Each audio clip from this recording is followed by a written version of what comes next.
el programa, pues bueno, hoy propiamente concluye el ciclo de conferencias y pues bueno, San Jacinto Tenanitla desde el día 4 de agosto está de fiesta y el día de mañana concluimos con la misa solemne en la que se clausuran todas las actividades propiamente de la fiesta patronal, desde lo que fueron los novenarios, las misas, el día solemne que fue el día 17, que fue la fiesta litúrgica, y la fiesta cultural que al día de hoy, pues, propiamente hoy la concluimos con esta conferencia titulada El Archivo Parroquial de San Jacinto Tenanitla, una fuente documental para los pueblos de la Sierra de las Cruces. ¿Por qué? Para nosotros es una fuente importante para los pueblos, porque San Jacinto, comentándoles un poco, San Jacinto figura como una doctrina en el siglo XVI. Pero contextualizando un poco por qué San Jacinto está dentro de estos límites, por qué está el Carmen, por qué San Juan Bautista en Coyoacán y todo esto, vamos a platicar un poco sobre eso.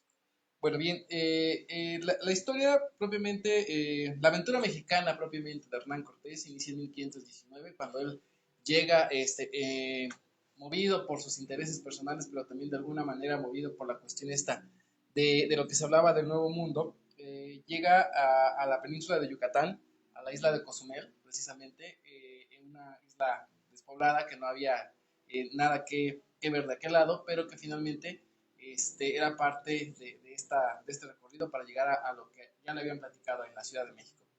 En su paso por Cozumel, propiamente va a llegar a Potonchán, en Tabasco, va a tener ahí un encuentro con la gente de Potonchán, va prácticamente de alguna manera hacer valer su fuerza, va a haber un enfrentamiento, pero pues bueno, se sale con la suya, sigue su camino toda la ribera de la, pues, del Golfo de México para llegar a Veracruz, y ahí propiamente establecerse. Ahí, de igual manera, va a fundar el primer ayuntamiento, porque, pues bueno, Coyoacán es el segundo ayuntamiento que se funda después de la Veracruz. Y, pues bueno, allá también se va a encontrar con gente como son, en ese caso, los de la gente, los totonacas, y estos propiamente van a ser gente subyugada por parte de los aztecas, ¿no? Esta gente al mismo tiempo, propiamente va de alguna manera a ser gente que se va a aliar con Cortés, va a caminar junto con él, va a llegar en este caso a Tlaxcala, y en Tlaxcala propiamente eran enemigos también propiamente también de los aztecas. Ahí, pues bueno, también inclusive Cortés llega a tener un enfrentamiento con estos, pero propiamente antes de todo esto, Moctezuma, a sabiendas de que ya iba Cortés en camino rumbo a la ciudad, propiamente él manda una serie de 50 emisarios con la intención precisamente pues de persuadirlo y de decirle que pues que de alguna manera pues siguiera su camino por donde había llegado y que pues su estancia en el continente o más bien en el pueblo pues fuera propiamente corto.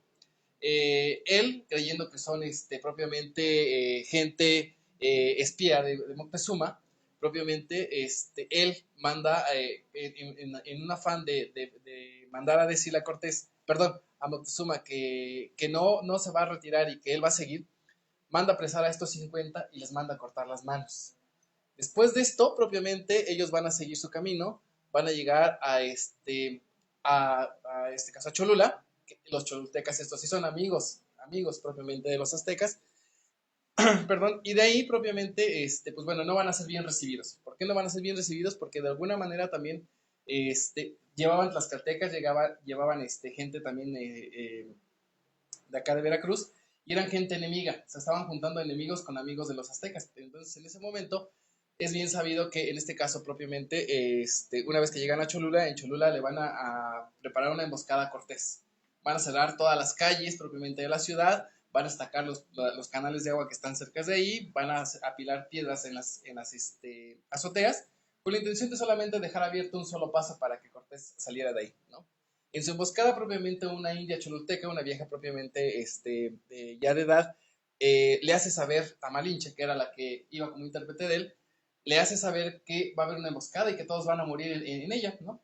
Ella adelantándose le comenta a Cortés lo que va a pasar y en su momento, pues obviamente él se les adelanta, ¿no? Entonces, antes de que iniciaran los cholultecas, pues él se les adelanta y hace una matadera marca Acme en Cholula. Él dejarse ver el poder que traía con los enemigos propiamente de los aztecas y la artillería que él traía o los, de alguna manera también los artefactos que él traía que eran desconocidos para los indios, propiamente, pues bueno, él se va a hacer valer, va a seguir su camino para llegar el 8 de noviembre de 1519 a la entonces Ciudad de México Tenochtitlan. Aquí va a ser propiamente recibido por Moctezuma y dentro de sus complejos propiamente de Moctezuma, pues bueno, él va a traer ahí una serie de complejos entre los que sobresale su miedo por saber quién era el que llegaba, quién era el que de alguna manera estaba representado en este personaje. Y pues bueno, también las creencias propiamente de esos años, dentro de todas las profecías y dentro de todos los personajes que había, estaba que llegaba a Quetzalcóatl, ¿no? Este dios blanco y barbado, y que pues se le va a hacer fácil al otro creerlo y el otro divinizarse, y pues es ahí donde empieza la conquista, ¿no? Cortés propiamente se va a valer de esto, lo van a recibir, él le hace un comentario a Moctezuma que él va con la intención propiamente pues de conocer, pero al mismo tiempo ellos traen una enfermedad que dicen que es del corazón, ¿no? Y que solamente esa enfermedad se va a curar con el oro, sabiendo que había oro dentro del lugar. Entonces, después de ahí, obviamente, ellos llegan, ya se hacen amigos, conocen la ciudad, se da todo este suceso de la matanza con Pedro de Alvarado en la fiesta del Templo Mayor, se hace una carnicería, la gente propiamente va a estar asediada, va a haber una serie de acontecimientos en los que ya no les va a gustar a los aztecas, en este caso a los tenochcas, convivir con esta gente, apedrean a Moctezuma, Moctezuma muere y obviamente pues esto va a dar paso a muchas situaciones. Entre las que hay, perdón, va a haber asedio a la ciudad, la falta de agua, la ciudad va a estar completamente en un estado de desolación, putrefacción y de alguna manera, pues un estado desolable completamente. Entonces en ese momento Cortés, junto con sus emisarios, voltea la mirada hacia Coyoacán y aquí va a fundar el segundo ayuntamiento dentro de lo que viene siendo la Nueva España, ¿no? Aquí, propiamente, hoy, en este año 2021, estamos cumpliendo los 500 años propiamente de la fundación del Ayuntamiento de Coyoacán y de aquel suceso en el momento en que Cortés llega a estos lugares con la intención precisamente de iniciar aquella expedición que de alguna manera lo traía ya desde el otro lado del mundo, que era conquistar nuevas tierras para la corona, pero también satisfacer su necesidad de ambición, porque traía una ambición, y dar paso a lo que viene siendo la conquista tanto militar como espiritual. Bien, en el caso de este espacio, el antiguo Tlaxilacalli de Tenanitla, Tenanitla que quiere decir Tenat, es cerco, y Mitl, o más bien Tenat es piedra, y Mitl cerco, y prácticamente la conclusión va a ser dentro de la muralla. Este lugar, pues obviamente es un lugar propiamente que va a pertenecer a las tierras de Coyoacán, como así se le llama el Tlaxilacalli, que Tlaxilacalli quiere decir Tlaxi es tierra y Cali es casa, van a ser las tierras de la casa de Coyoacán, y en su momento estos lugares propiamente van a tener la fortuna o pues el mandato de empezar a tener ciertas adecuaciones para hacer trabajos que a la corona le convenían. Ya bien entrado esa parte, vamos a ver que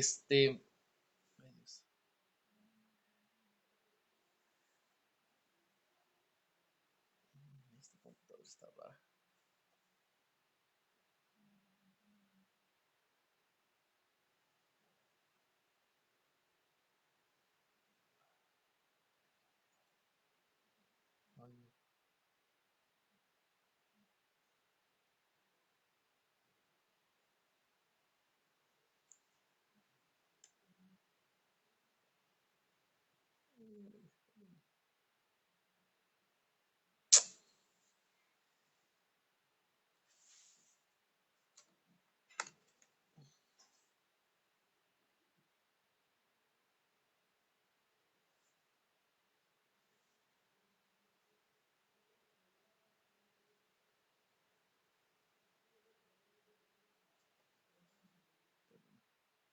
Perdone porque es que esta computadora está media rara.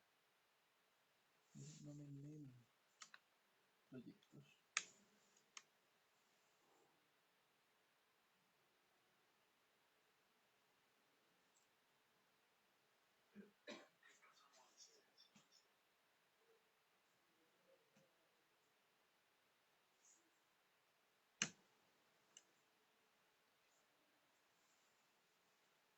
Amalia, un favorzote, ¿le puedes hablar a Pedro? Bueno, en lo que se abre esto, seguimos. Bueno, ya habíamos hablado de esta parte de este camino, llegan a Tenanitla, y aquí propiamente en 1519, una vez que los franciscanos llegan aquí a Coyoacán,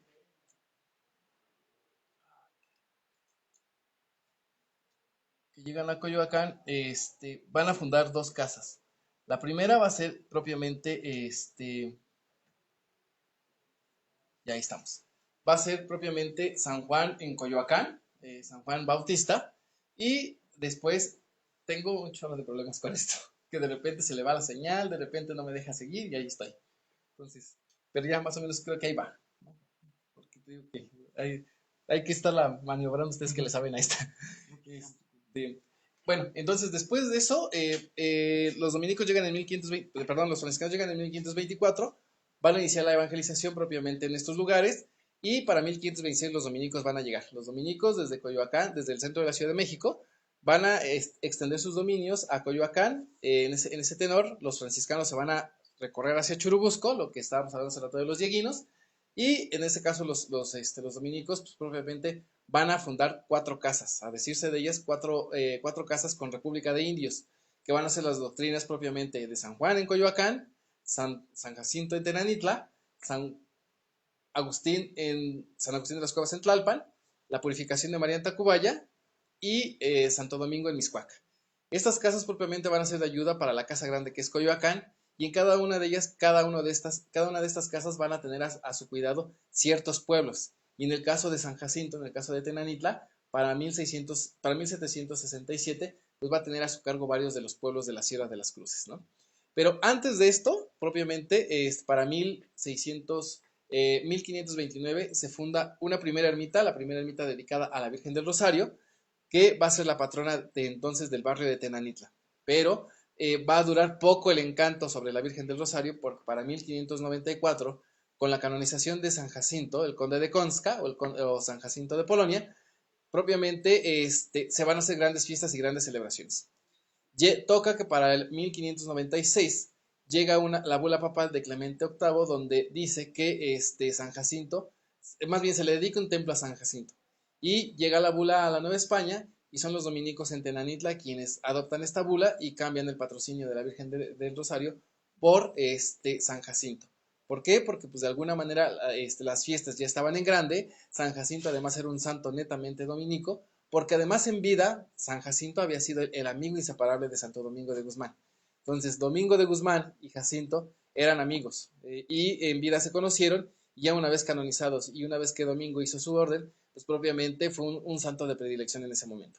Para 1596 las bulas llegan a la ciudad 2 años después y el Cabildo, en este caso de México, otorga cierta cantidad o cierto recurso con la intención precisamente de hacer una fiesta en grande dedicada a San Jacinto. Entonces, a partir de ese año, San Jacinto se convierte en el patrono de Tenanitla a partir de 1596 y es hasta 1614 cuando vamos a tener los primeros registros parroquiales aquí en San Jacinto, ¿no? Los primeros registros parroquiales que van a ser propiamente los bautizos, las defunciones, los matrimonios, las informaciones matrimoniales, las confirmaciones, que de alguna manera estos sacramentos iban a complementarse en lo que en el Concilio de Trento, en 1543, propiamente va a ser el complemento que en ese momento la curia le pidiera a los sacerdotes tener a su cargo dentro de sus templos. Implementar el quinque libre, que traducido vendrían siendo 5 libros, que son los 5 libros de los que les hablé: el sacramento del bautizo, la defunción, el matrimonio, la confirmación y en este caso la extremaunción, pero esa prácticamente se administraba con el sacramento propiamente de la defunción, de una vez que ya estaban con un pie en el cajón.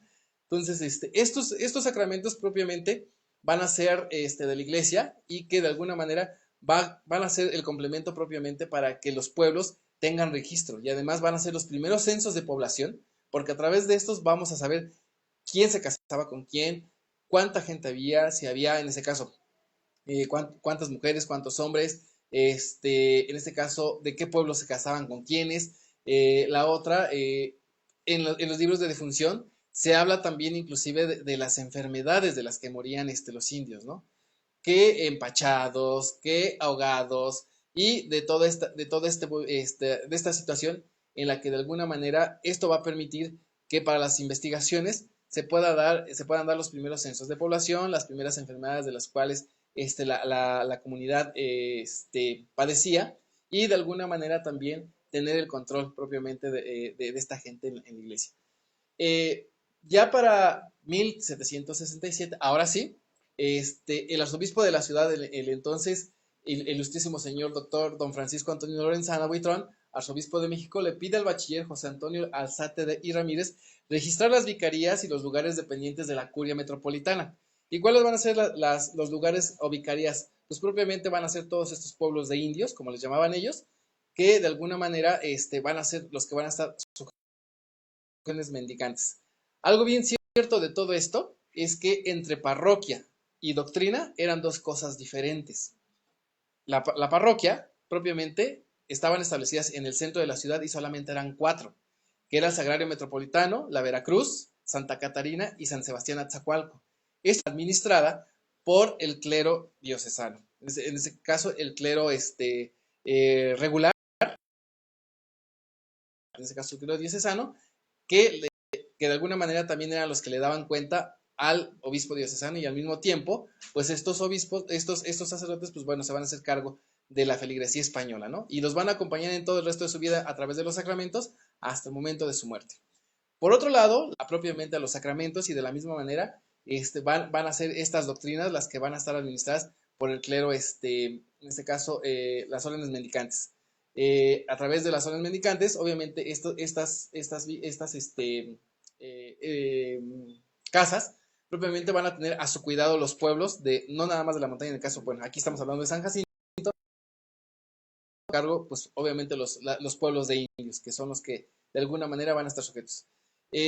También, obviamente, va a haber órdenes que solamente se van a dedicar a la vida contemplativa y otras propiamente al trabajo y a la labor de evangelización. Y es el caso propiamente de este lugar. Aquí convivieron dos órdenes que van a ser los dominicos, a bautizar, a registrar las defunciones, nada de eso, porque finalmente ellos tenían la labor y claramente cuando llegaron en 1587, ellos le pidieron al arzobispo ser de vida contemplativa, que ellos no se iban a meter en problemas y que tampoco querían saber de los pueblos, así literal. Entonces, aquí llegan ellos, de hacerse famosos y de alguna manera, pues, subyugar esta parte de lo que en algún momento ya San Jacinto había ganado en ese sentido, ¿no? Se empieza a relegar a San Jacinto, se empieza a hacer un lado, y es lo que hoy vemos en la actualidad, ¿no? ¿Y por qué lo ponemos de ejemplo? Porque, bien lo decíamos nosotros, es el santuario solamente, y administrativamente hablando, la parroquia, la cabeza, el corazón, es San Jacinto Tenanitla, de todo este lugar llamado San Ángel. Bien, ya entrando en el tema del archivo parroquial, para 1917, después de haberles platicado un poco de la historia de cómo está todo este relajo con las órdenes, Cortés y su viaje desde Yucatán hasta acá, vamos a entrar de lleno con el archivo parroquial. Nosotros tenemos una serie de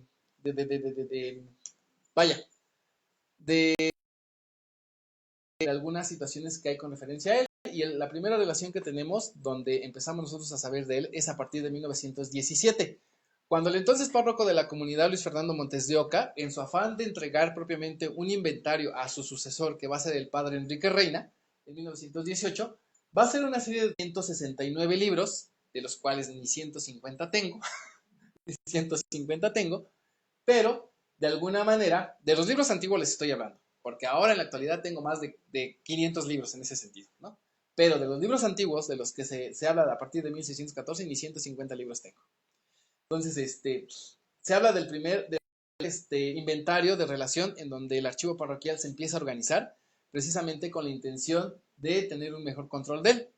Y propiamente, volviendo al caso, Fernando Montes de Oca, que es el párroco en turno de 1917, él se va a encargar de organizar el archivo para entregárselo a Enrique Reina en 1918.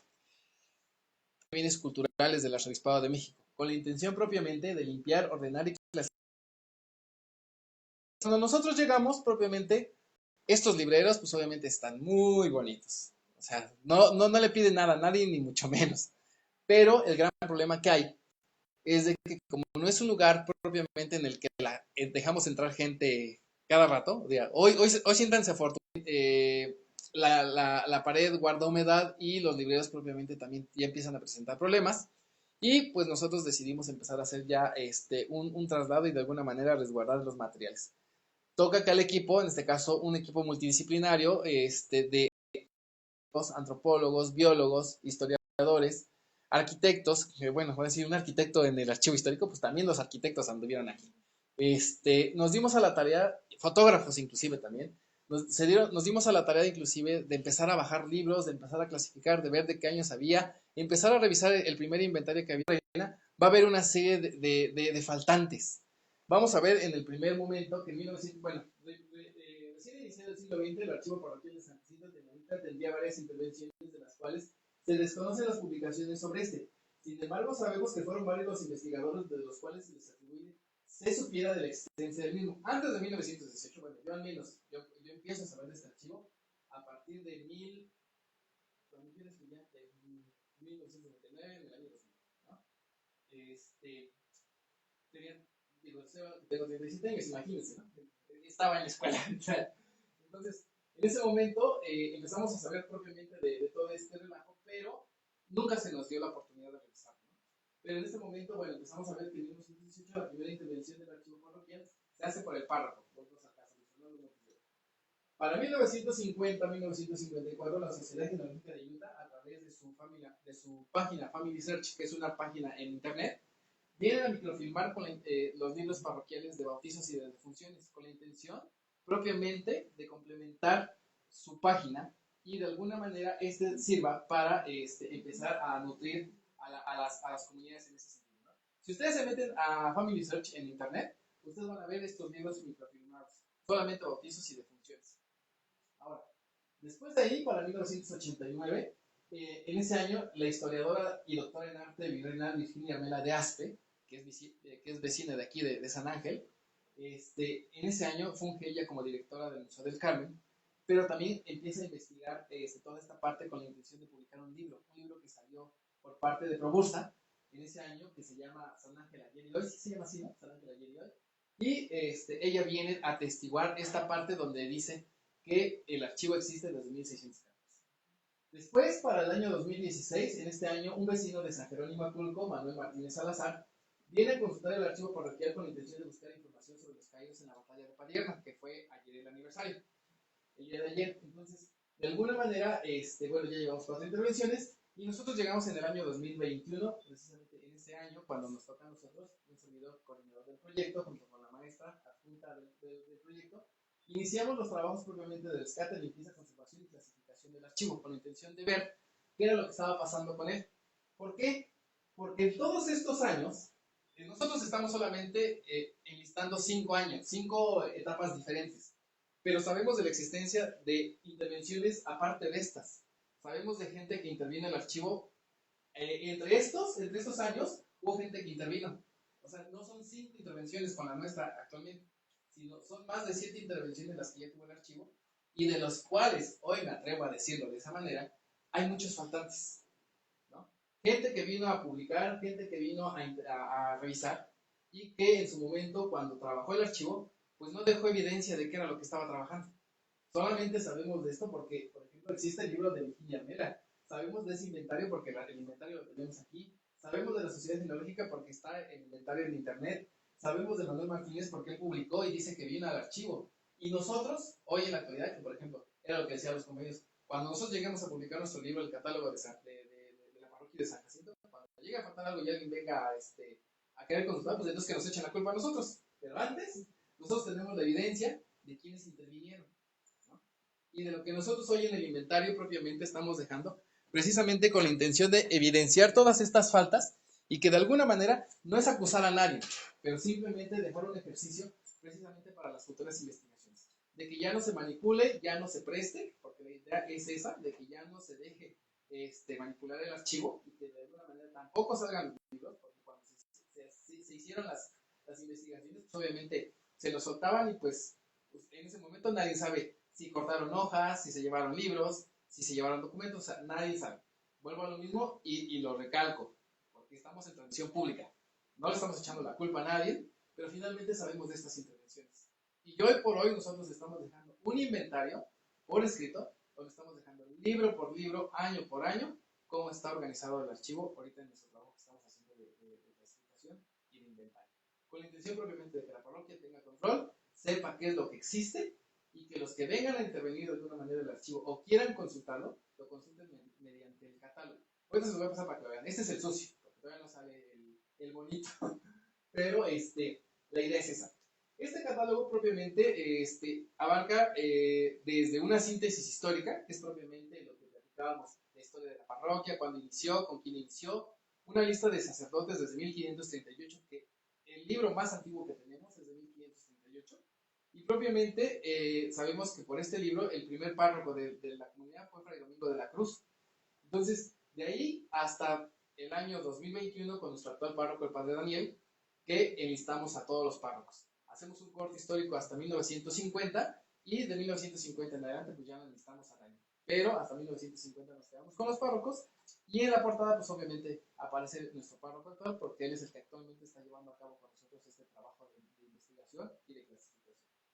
Después de ahí propiamente el propio catálogo hace una semblanza del archivo parroquial, que es esta historia donde nosotros hablamos de todos estos sucesos, de todo lo que encontramos, cómo lo encontramos sucio, roto, faltantes, no había libros, cajas por aquí, cajas por allá, algunos empastados y cositas así donde nosotros ponemos cómo fue el proceso pues empezar a arreglar ya el archivo, ¿no? También dentro del mismo catálogo tenemos bueno, ya sabemos cómo lo encontramos, empezamos a hacer una clasificación, un inventario, que es bien sabido, que bueno, aquí tenemos cómo está clasificado el archivo, el cuadro de clasificación del archivo parroquial desde 1568 hasta 1950, y que tenemos dos secciones. El archivo parroquial se divide en dos secciones, que es la sección sacramental, que es todo lo que les decía, bautizos, confirmaciones, defunciones, informaciones matrimoniales y matrimonios. Y la extremaunción, que es la que se aplica en las defunciones. El disciplinar, que tenemos asociaciones, circulares, cofradías, comunicaciones, cuentas, fábricas, inventarios, mandatos, nombramientos y licencias, padrones y providencias. Cada una de ellas, de estas, que a pesar de que el disciplinar no era algo que a la iglesia le interesara, por decirlo de alguna manera, era parte de, porque algo bien cierto que de todo esto, la iglesia siempre tuvo injerencia en las comunidades. Y obviamente los ranchos, las haciendas, las fábricas, que fue muy dado en esta zona de San Ángel y de la montaña, pues aquí venían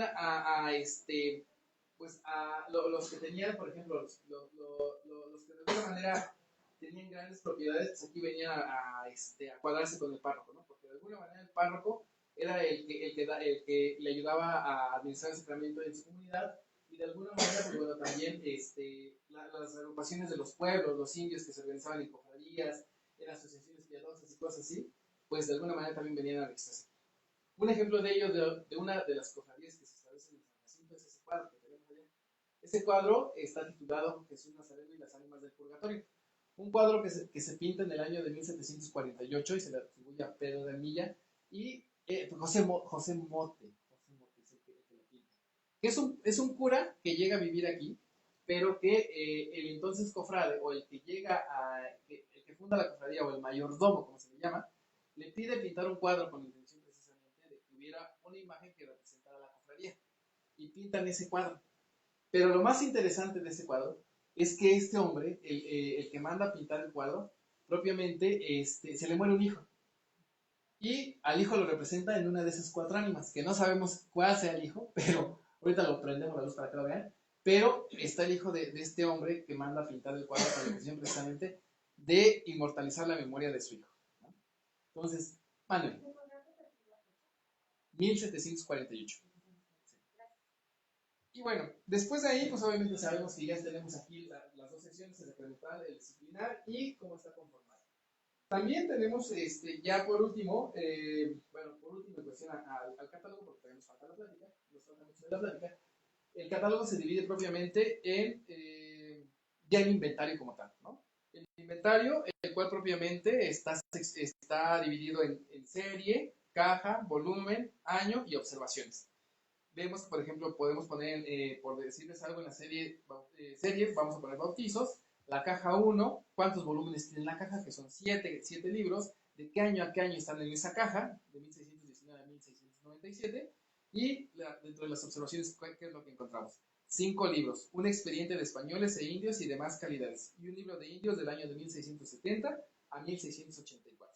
Son las observaciones que libro por libro vamos haciendo y que vamos haciendo caja por caja para que de alguna manera cuando quieran venir a consultarlo, mediante el catálogo, es más fácil a lo mejor sacarles una fotografía y se las mandamos por WhatsApp o en presencia les prestemos el libro en algún momento de la vida si es que llegase a pasar.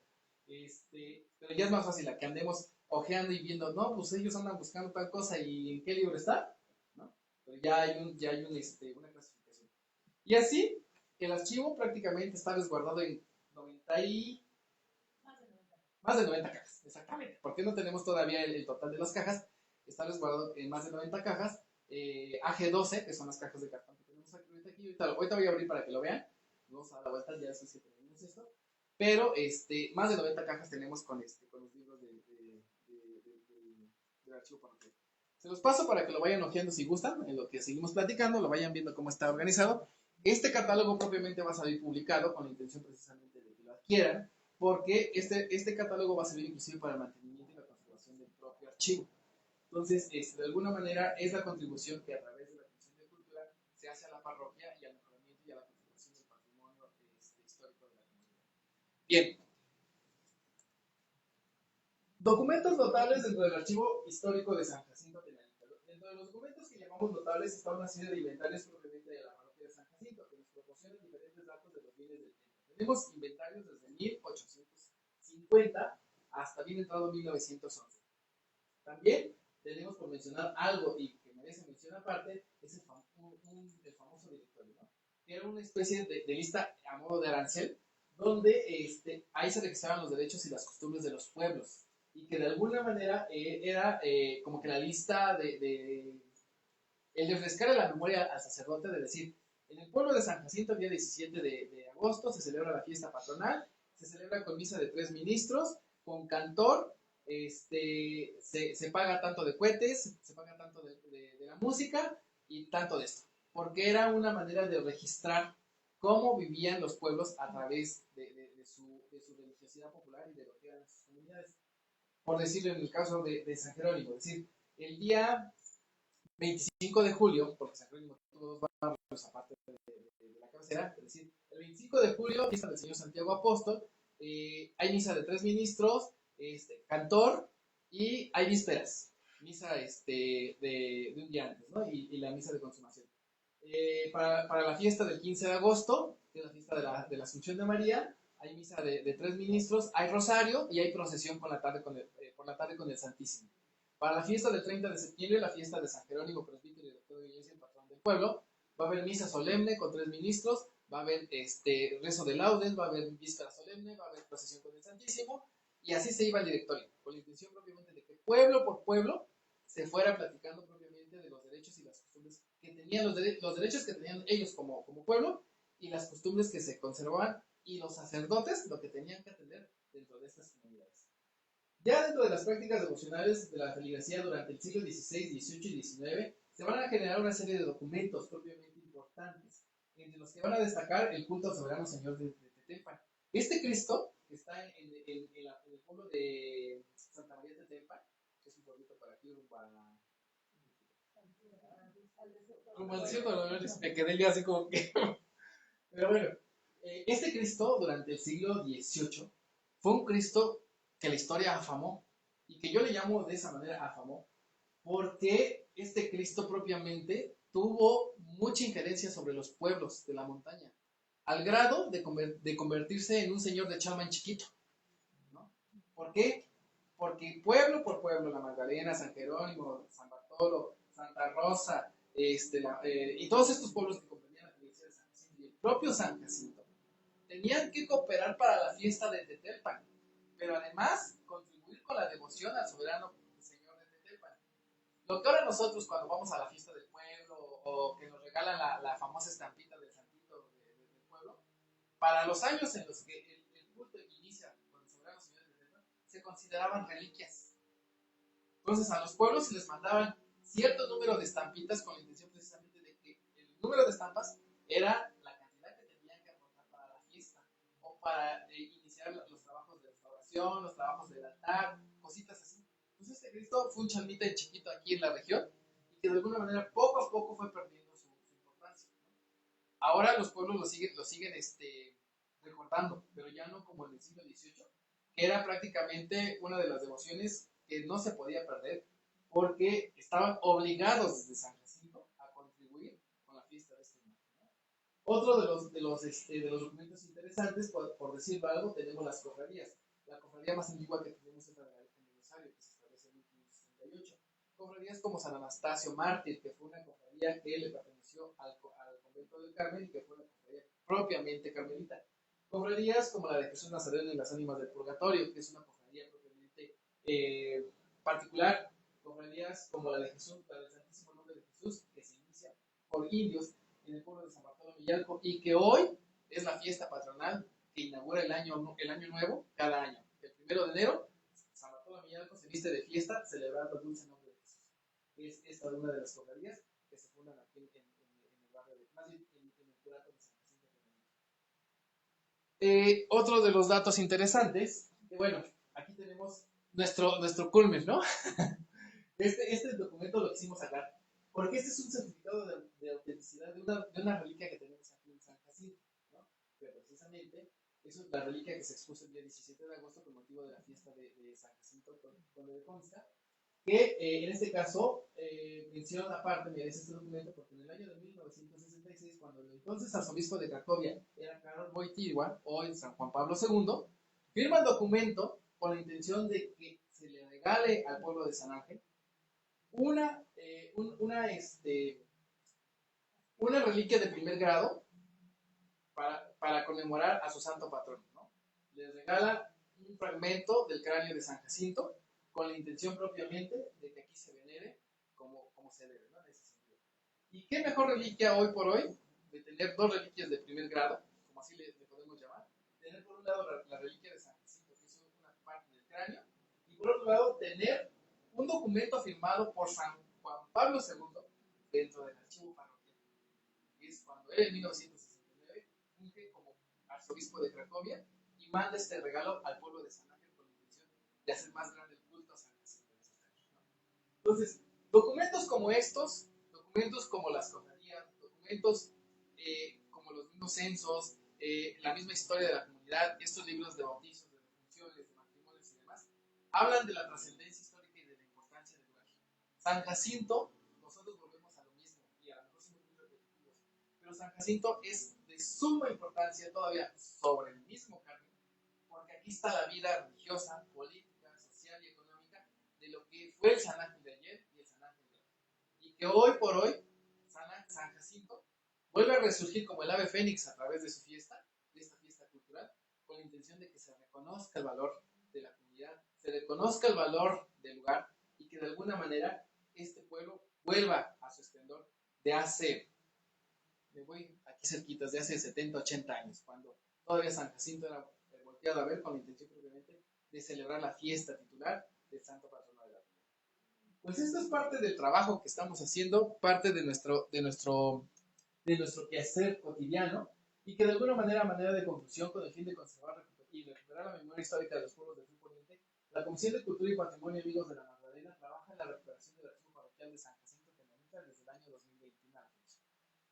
Pues espero les haya gustado, espero haya quedado un poquito claro qué somos, prende a los demás, qué somos, pues agradeciendo su participación, pues no me queda más que darle las gracias y pues seguir alentando a que sigamos conservando este bello recinto que sin duda alguna es muy importante. O sea, no es hacer de menos al Carmen porque el Carmen tiene su mérito, pero San Jacinto se conserva. Y la verdad, San Jacinto, y no porque trabajemos nosotros ni porque seamos nosotros los encargados del archivo, pero San Jacinto de verdad que es un potencial para la historia como no tiene idea, ¿no?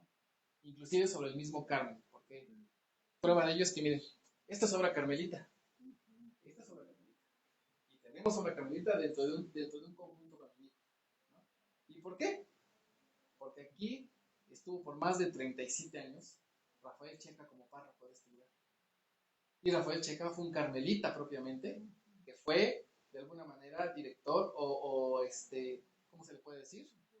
Sí, como director propiamente del antiguo Colegio del Carmen, y que en su momento, pues bueno, él llega después de que se fragmenta el colegio, de que empieza la venta del colegio y todo este tema de la desamortización, pues ahí lo manda como párroco de este lugar y 37 años queda al cargo de San Jacinto Tenanitla y de los pueblos de las montañas. Pues muchas gracias. Si hay alguna comentario, duda, anécdota que nos quieran compartir, estamos para oírnos. Muchas gracias, Horacio.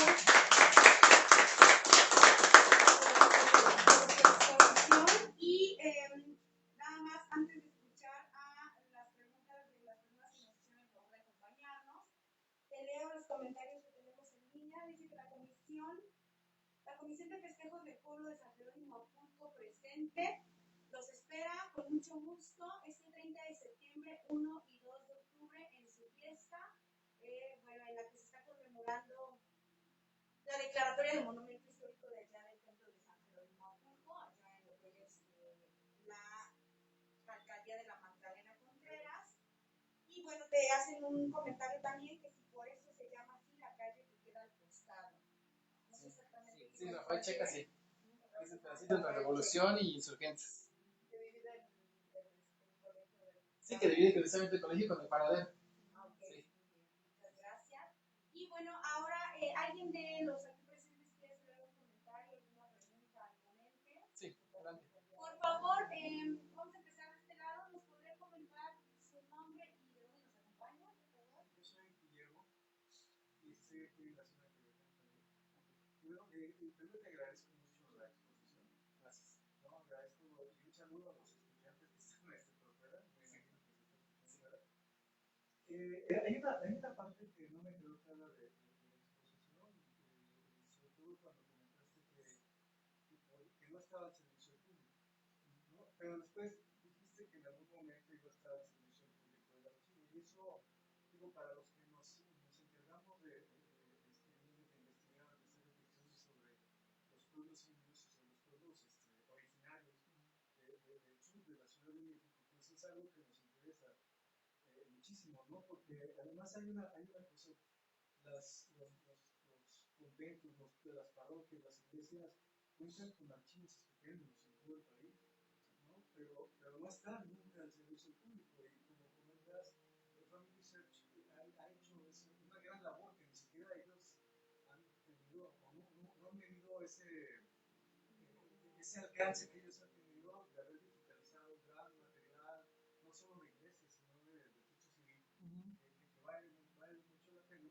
Pero para los que nos interesa mucho trabajar con este tipo de cuestiones, somos muy necios, ¿no? Y lo digo de buena onda. Sí, sí, porque aquí estamos nosotros. Claro. O sea, ¿desde cuándo sabíamos de este archivo y hasta cuándo nos tocó a nosotros empezar? Claro, pero yo me refiero a la necesidad de ir más allá del análisis de un documento en el discurso que viene ahí, que siempre es bien interesante, sino en la parte diplomática, ¿no? La parte de cómo está hecho el papel, qué filigranas tiene, qué tipo de tintas tiene, qué firmas vienen ahí, qué colores de todo ello firmaron estos en esa parte, porque en el documento digitalizado lo ves, sí, pero no vas a ver nunca la filigrana, a menos que de repente la luz te dé chance, y eso nos permite también ver por dónde está la autenticidad o la falsedad de un documento, además de los otros elementos, ¿no? Los sellos, las firmas y todo eso, ¿no? Pero sí, lo que me quedó la duda es si en algún momento van a poner servicio público esto, porque sé que en San Agustín de las Cuevas, ahí había un santo grial para mí. Ahí se encontró un santo grial, yo no me encontré. Me refiero a un santo grial por la importancia de un documento ¿perdón? Sí, sobre el plano de San Agustín de las Cuevas. El plano está en el Archivo General de la Nación y el documento estaba, lo tenía una persona de la población en su poder, y me parece que lo donó al archivo. Y bueno, tuve la oportunidad de revisarlo, bueno, como investigador, pues sí resulta una cosa muy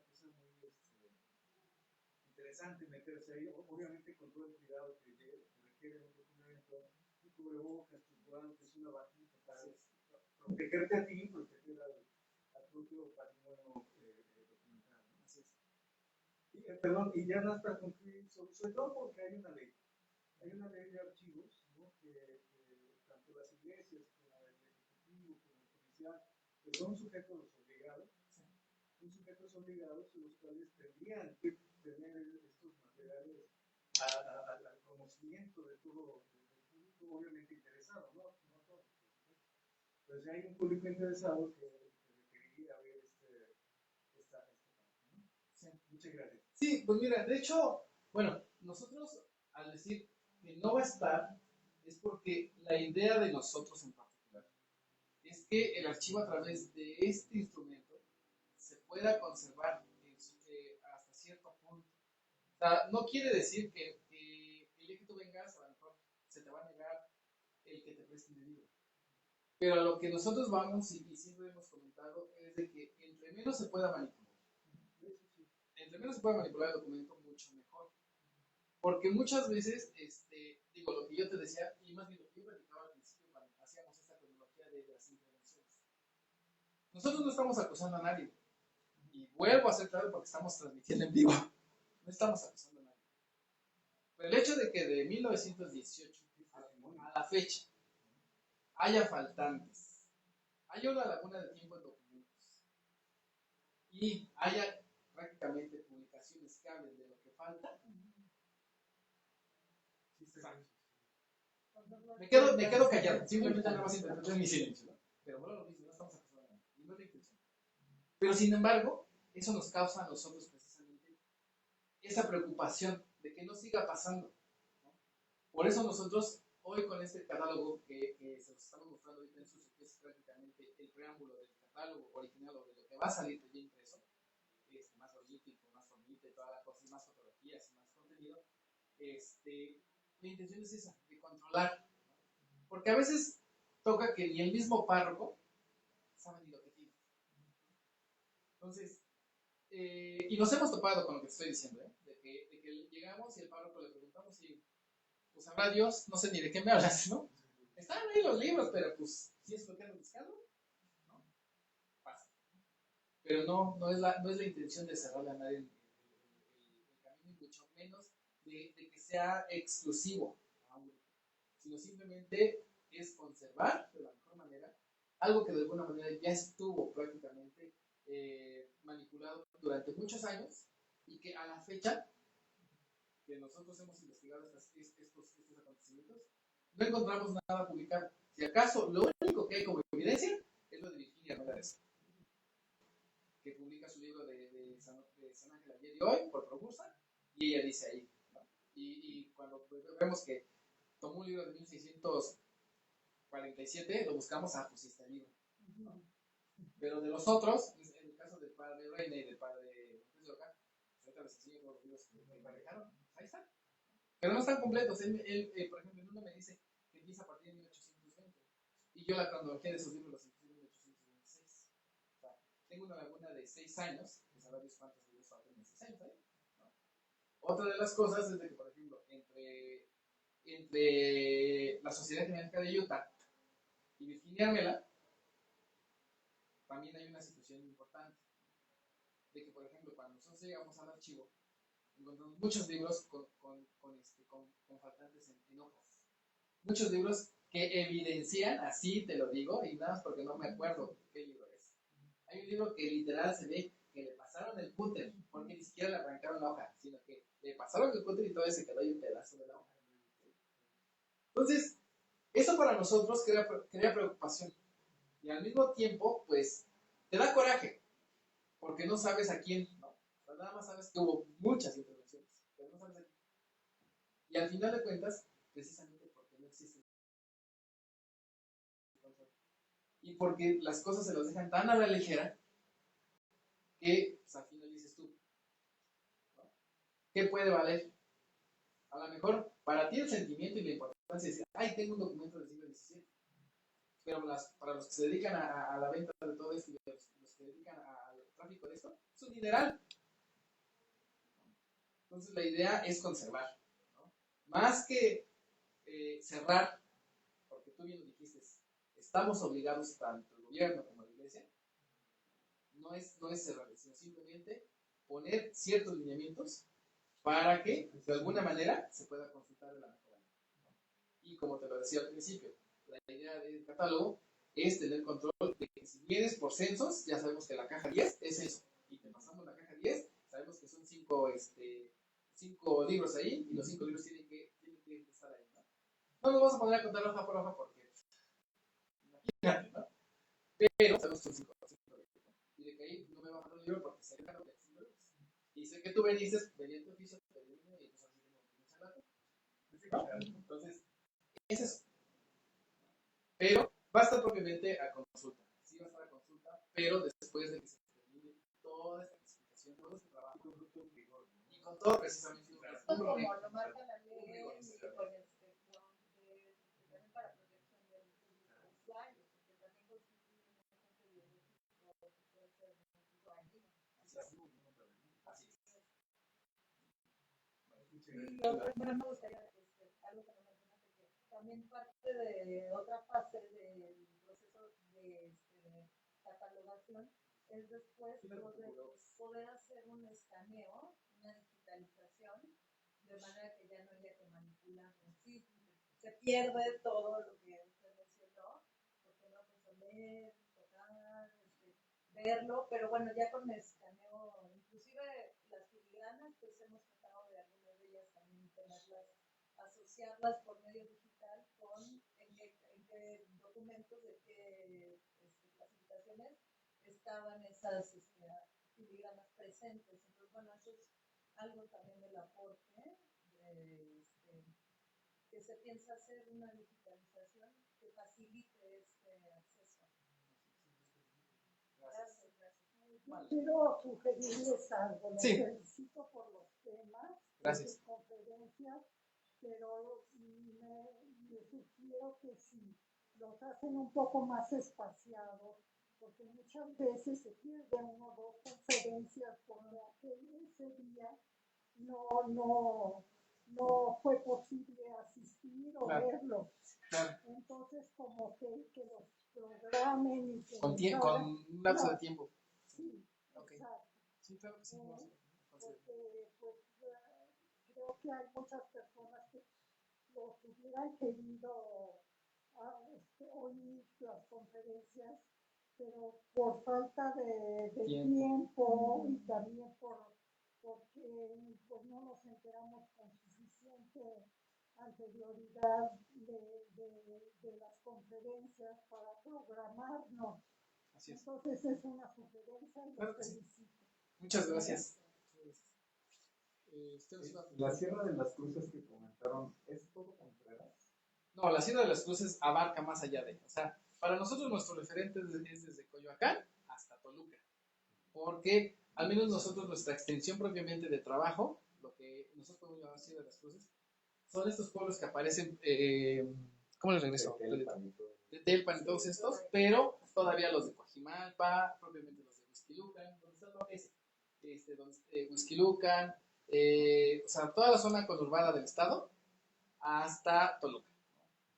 Ahí propiamente la Ciudad de las Cruces se divide en dos, lo que es la parte esta de Lerma y lo que somos nosotros de la de la Ciudad de las Cruces, pero todo es su componente propiamente. Y es desde Coyoacán hasta Belgrano. Y bueno, ahí la maestra les puede ahondar más en cuestión a la sierra. Sí, digamos que es parte del eje neobotánico transversal. Nuestro país está lleno de montañas, la Sierra Madre Oriental, la Sierra Madre Occidental, y nosotros en el centro. Y lo que nosotros consideramos como la Sierra de las Cruces para nuestra región de estudio es justamente esta que colinda con la zona de Coyoacán, Ciudad de México. Y como lo menciona el historiador, también está la parte de la Sierra de las Cruces de Toluca.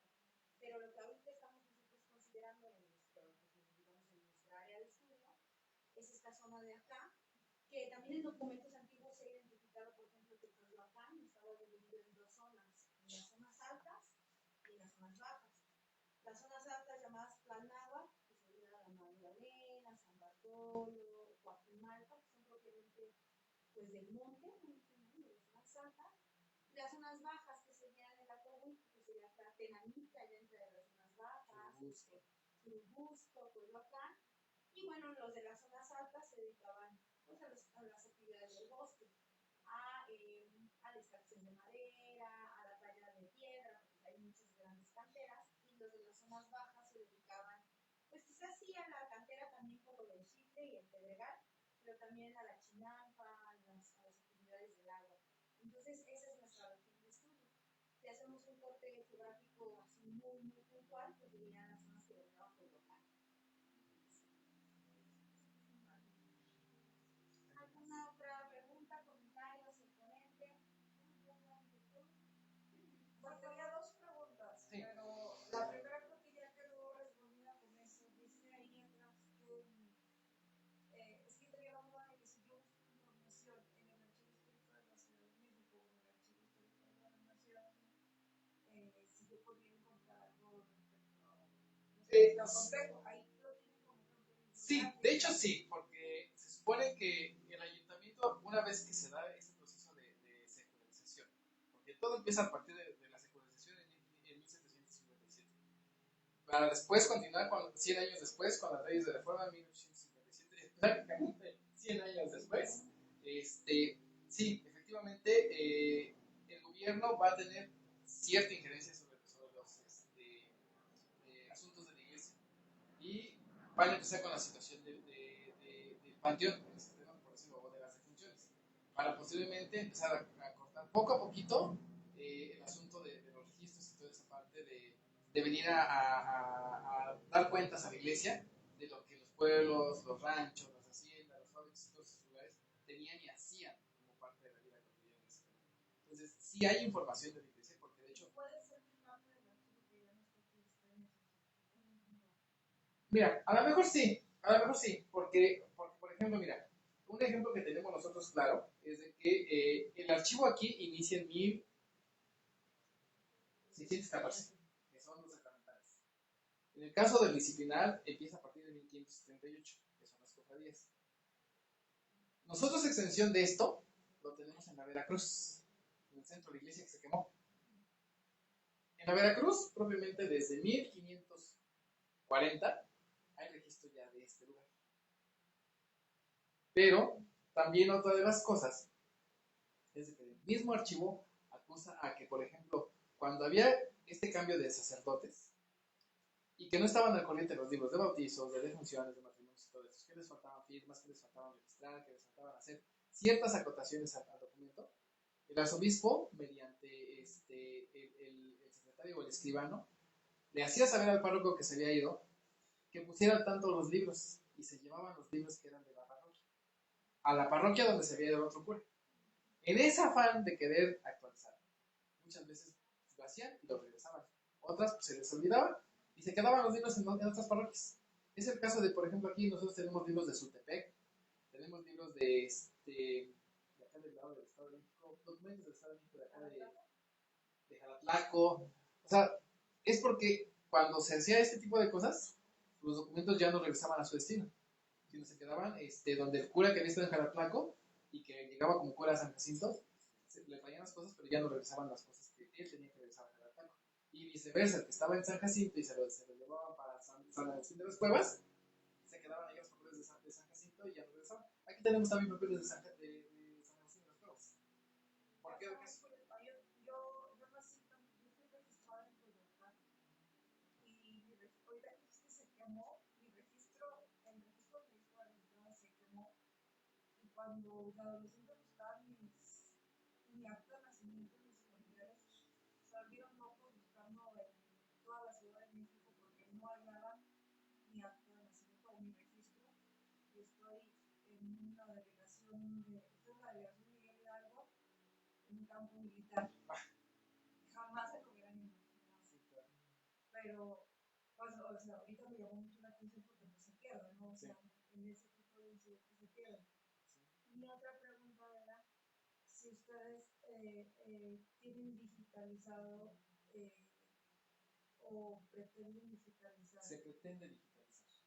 Se pretende digitalizar precisamente para no manipularlo tanto. Porque cuando hay cargas sí, porque aparte, lo que decía la maestra, o sea, la situación de la gente, del agente orgánico de los libros y dada la antigüedad, pues también todos corremos riesgo. Tanto nosotros a los documentos les hacemos daño como los documentos a través del tiempo, la tierra, el polvo, los hongos y demás, pues también a nosotros nos perjudica. Entonces la idea pues es sí tener una parte, o más bien digitalizarlo, con la intención precisamente pues de tener una base de datos que de alguna manera sirva de primera instancia, y si hay alguna situación, como por ejemplo, como lo dijo el compañero, de a lo mejor ver el papel, de ver la filigrana, de ver alguna situación, pues entonces ahora sí sacar el libro. Pero si no hay necesidad, pues archivo solamente.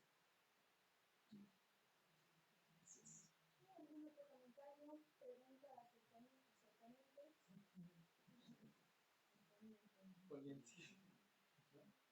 Bueno, pues muchísimas gracias por habernos acompañado en todas estas charlas. Tuvimos charlas desde el día martes, el día miércoles fue dedicado a la misa solemne de San Jacinto Tenalitra.